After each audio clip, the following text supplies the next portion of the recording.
কলেজের ভর্তি এখনো পর্যন্ত চালু করছে না কেন? কি বাধা?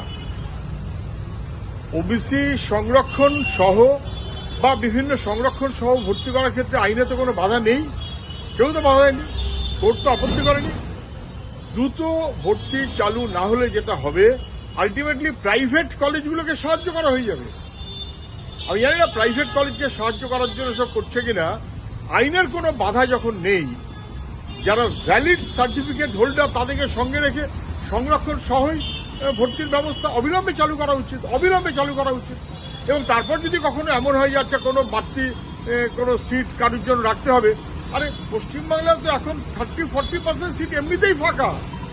ফলে যদি পরে কোনো কারণে কেউ বলে যাচ্ছে এই বাড়তি ভর্তিটা করতে হবে, তার যদি কোনো বিধি থাকে আইনত, তাতেও তো কোনো বাধা নেই। কোর্ট বাধা দেয়নি, আপত্তি করেনি।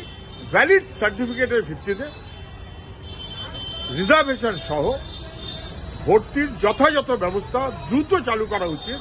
এটা যত দেরি করছে তত ছেলে মেয়েদের ক্ষতি হচ্ছে, এক, এবং দুই, তত তার সুযোগ প্রাইভেট মেডিকেল কলেজ বা প্রাইভেট সাধারণ কলেজগুলোর ব্যবসায় চলে যাচ্ছে। এটা ঠিক হচ্ছে না।